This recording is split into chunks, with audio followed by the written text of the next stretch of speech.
Welcome to the Sci-Fi Continuum. I'm Stan, your narrator. Make sure you subscribe to our channel for more stories.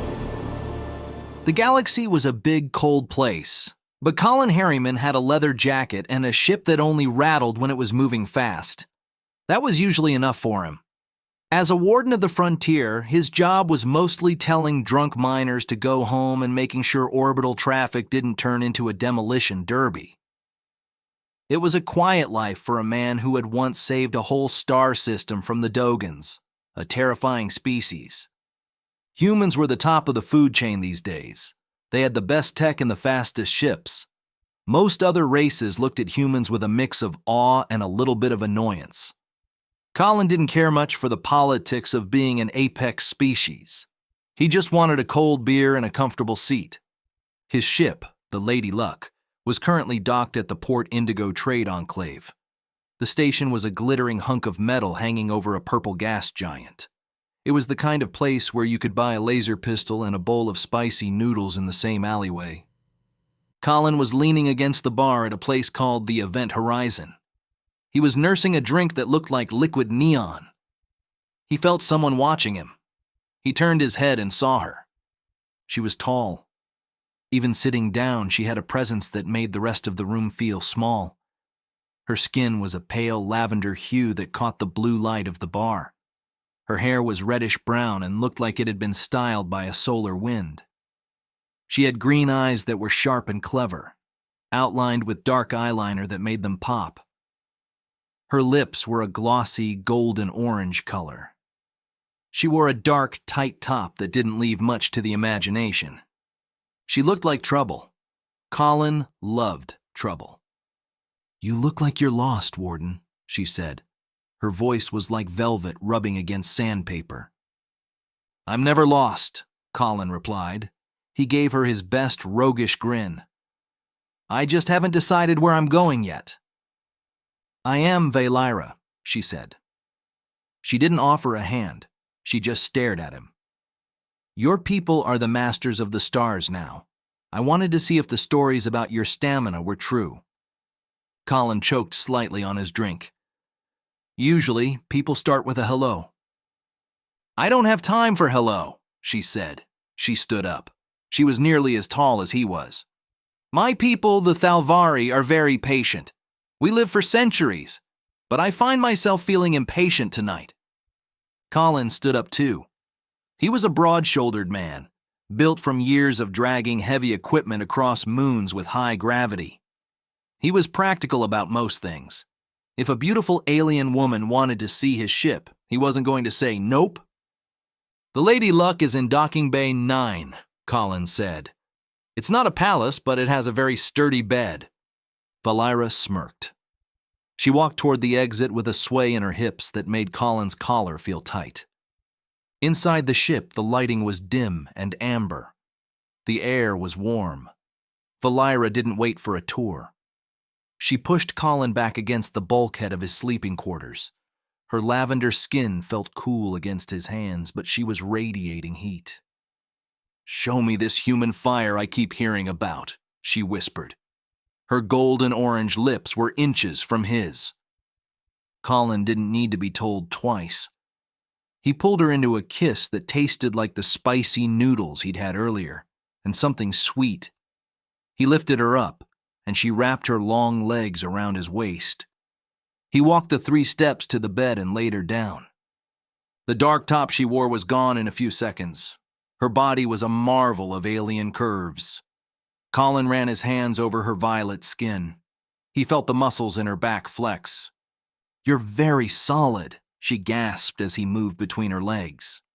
"Comes with the job," Colin said. The sex was intense. It wasn't the delicate, flowing grace of the Thalvari stories. It was human. It was heavy, rhythmic, and loud. Valira gripped his shoulders with surprising strength.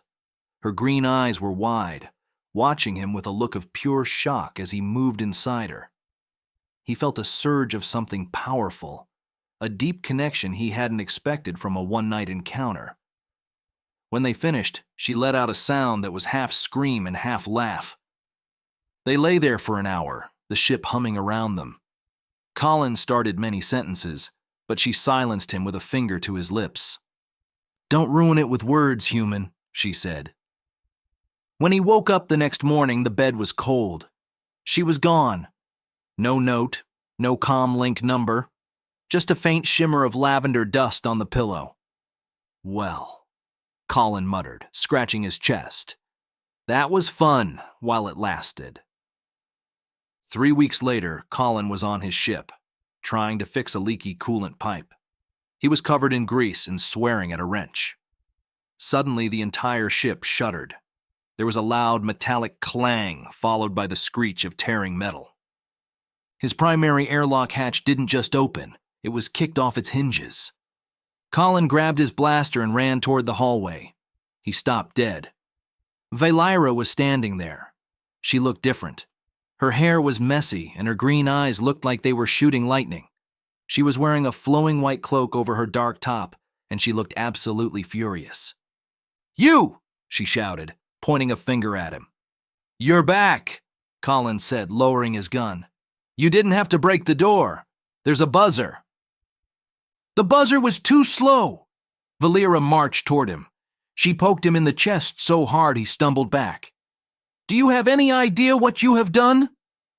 "I thought I was pretty good," Colin said, trying to be funny. "But a thank you would have worked better than property damage." "I am pregnant," she said. The silence that followed was so heavy it felt like the ship's gravity generators had doubled. Well, that happens," Colin said slowly. "I mean, we were pretty busy." "Nope," Valira screamed. "It does not happen. My race is sterile, Colin. The Thalvari have not had a natural birth in 300 years. We live long lives, but we are a dying echo. Our biology failed us centuries ago." Colin blinked. "Wait, you mean you can't have kids? Like, at all?" "Nobody can!" she shouted. "We use cloning labs. We use artificial pods. But even those are failing. The great elders told us it was impossible. They said our DNA was too unstable, too locked away. And then you come along with your human chaos." Colin sat down on a crate. He looked at her stomach. It didn't look different yet, but his head was spinning. "So, you're saying I broke the curse?" "You didn't break it," she said, her voice dropping to a whisper. She looked terrified. "You pulverized it. I went to the healers because I felt ill. They ran the scans. They almost fainted. They called it a biological anomaly. Then they called the High Council. Then they tried to lock me in a sanctum for observation." Colin stood up. His practical side took over. His protective instincts, the ones that made him a legendary warden, kicked into high gear. "You ran away?" "I kicked a high priest in the shin and stole a shuttle," she said. She looked proud for a second before she got angry again. "I didn't know where else to go. You are the father. This is your fault. You are responsible for this miracle or disaster or whatever it is." Colin walked over to her. He didn't care about the grease on his hands. He took her by the shoulders. "Listen, if you're carrying my kid, you're not going to any sanctum. Whatever the High Council wants, they aren't getting you." Valira looked at him. Her green eyes softened just a little. "They are coming, Colin. They have trackers. They see this child as the property of the Thalvari state. A biological blueprint to save our race." "They can try," Colin said, "but they're forgetting one thing. Humans are the most advanced civilization in the galaxy. And I'm the man who stopped the Dogons with a cargo net and an asteroid. If they want my family, they'll have to get through me." She leaned her head against his chest. "You said family." "Well," Colin said, feeling a bit red in the face, "I'm a traditional guy. Rough around the edges, sure. But I don't walk away from my responsibilities. Especially not a beautiful one like you." The Thalvari pursuit fleet arrived 2 hours later. It wasn't a war fleet, but it was 3 elegant gold-plated cruisers that looked like giant feathers. They sat in the space outside Port Indigo, demanding the surrender of the stolen vessel and the sacred carrier. Colin sat in his pilot's chair. Valira was in the co-pilot's seat, looking nervous. "Warden Harriman," a voice came over the comms. It sounded old and very annoyed.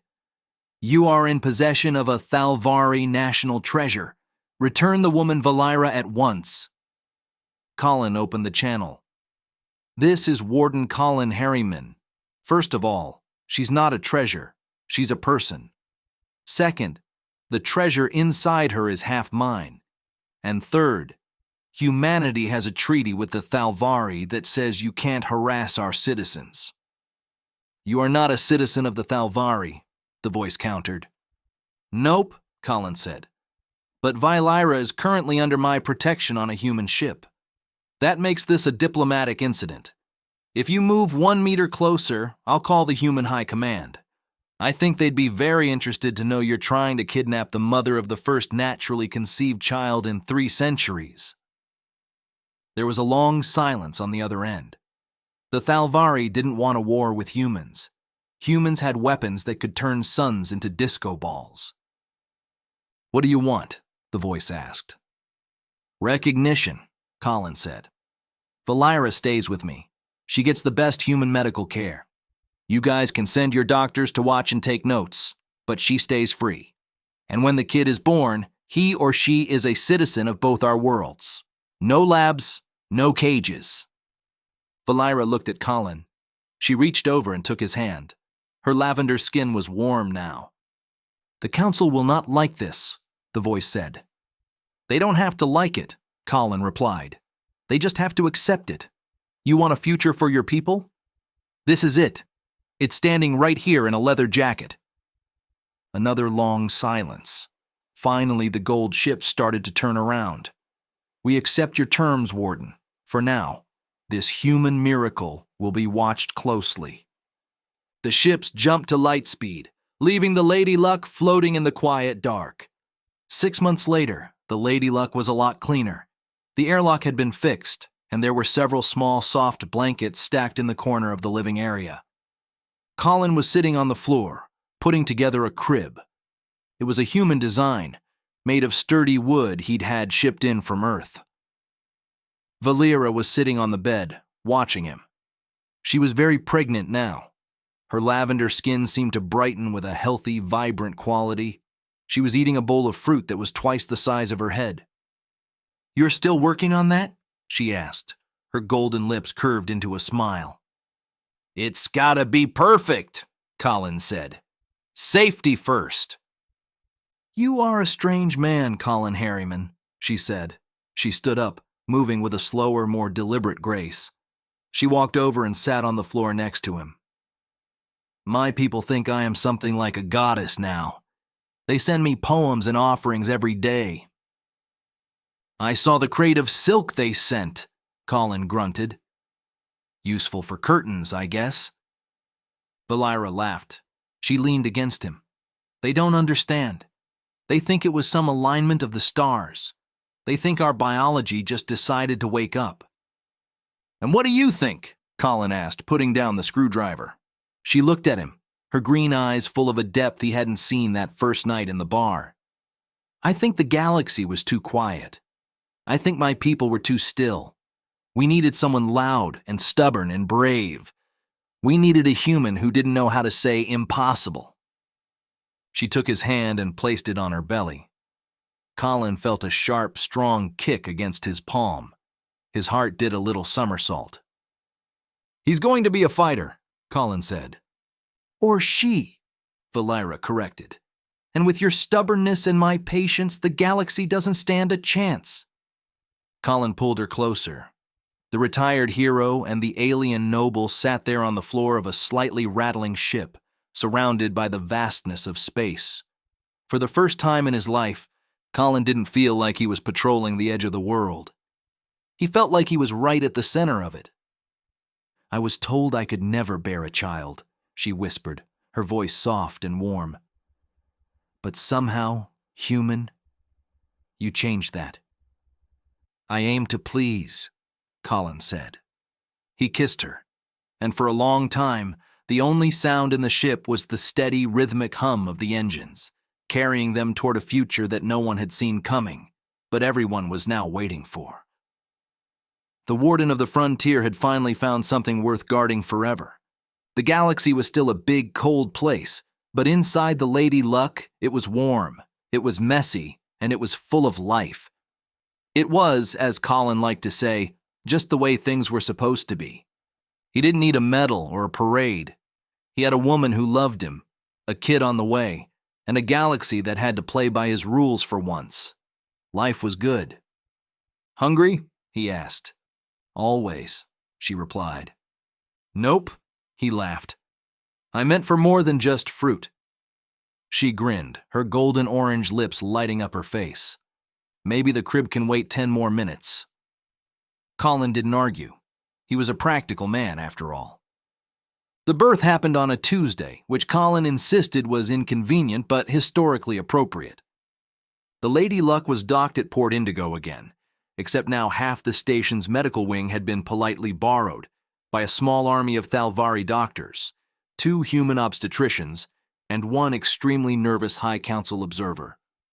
Word had spread across 3 sectors that the miracle child was finally arriving. Colin stood beside the medical bed, looking like he would rather wrestle another Dogan fleet than face what was happening. "You fought space pirates without blinking," Valira said between breaths. "But this frightens you?" "Pirates don't yell at me while doing it," he muttered. Several tense hours later, the room filled with a sharp, indignant cry. The doctor lifted a tiny bundle with faint lavender skin and dark human hair. "A girl," she announced. Colin blinked. Then he laughed so loudly someone dropped a scanner. Valira held their daughter against her chest, her green eyes shining with exhausted triumph. "Her name will be Lyris," she said softly. Colin leaned down and touched the baby's tiny hand. "Welcome to the galaxy, kid." That should have been the end of it. It wasn't. Within a week, the Thalvari homeworld sent official congratulations, ceremonial gifts, and a diplomatic message that sounded suspiciously like panic. The medical data confirmed it. Human Thalvari reproduction worked perfectly.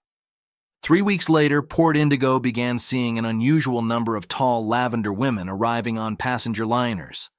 They visited bars. They asked questions. Mostly one question. "Excuse me," one Thalvari woman asked a confused cargo pilot. "Are you human?" Colin watched the station traffic reports with growing horror. "You broke the galaxy," he said. Valira kissed the top of their daughter's head, smiling wickedly. "No," she said. "You did." Expanded and exclusive Sci-Fi Continuum stories are available as ebooks. Links in the description.